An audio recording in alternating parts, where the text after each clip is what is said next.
They start successful companies, they employ other people, they take care of their parents, they help out people in their community, they solve people's problems.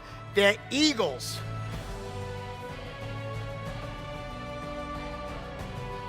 Motivation is different than purpose. I'll give you an example. So if I say my purpose is to get 1 million kids in the ghetto reading books, I do a lot of stuff with reading. It's kind of one of my things. That's a purpose. So I like to think of purpose as vision. A vision is relatively pointless because I've never met a person, successful or or unsuccessful, who doesn't have a vision. Take your friend who never does anything, the laziest friend you have. If you sit down with them and you go, what would you like to accomplish in life? They'll tell you, they'll talk for it. Just ask people what they'll do if they win the lottery. The what's it at now? $1.2 billion. I read that if you bought 1,800 tickets a week since the time of Christ, you still today would not have good odds that you would win. So everybody has a vision for what they would do if they won the lottery, but not everybody's the motivation to get there. So I think of a GPS in my car. I think of your purpose as the end goal that you put in your maps.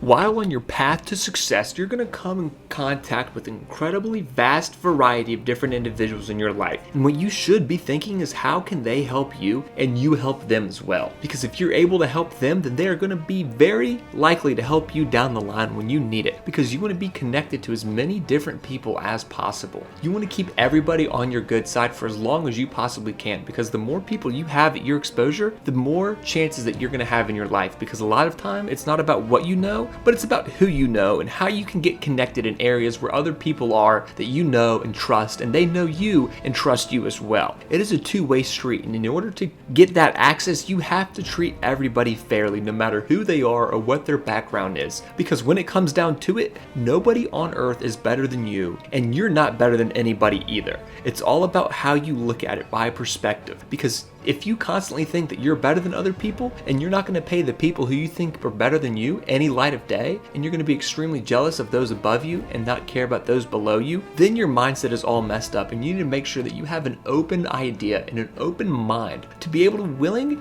to go out and communicate with anybody and everybody, so that one day you will make the right connection and it will truly benefit you and you to them. Well, first I want to clarify, I'm not fake Steve Jobs. What Steve's done is quite phenomenal. If you look back to 1977, that Apple II computer, the idea that it would be a mass market machine, the bet that was made there by Apple uniquely, there were other people with products, but the idea that this could be an incredible, empowering phenomena, Apple pursued that dream. One of the most fun things we did was the Macintosh, and that was so risky, and people may not remember that Apple really bet the company. Lisa hadn't done that well, and some people were saying, okay, that general approach wasn't good, but the team that Steve built, even within the company, to pursue that, some days it felt a little ahead of its time. I don't remember that Twiggy. Steve gave a speech once, which is one of my favorites, where he talked about, in a certain sense, we build the products that we want to use ourselves. So he's really pursued that with incredible taste and elegance that has had a huge impact on the industry, and his ability to always come around and figure out where that next bet should be has been phenomenal.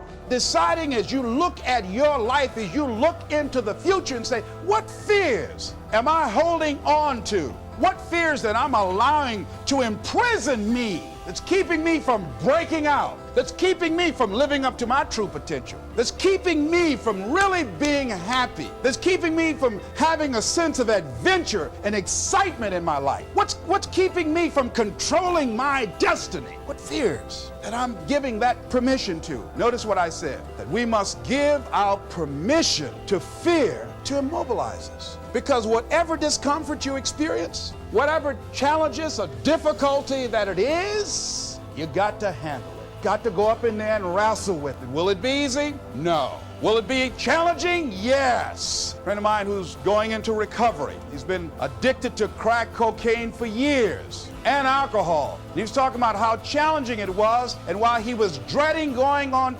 into cold turkey. I said, what do you want me to tell you? That it's going to be a picnic?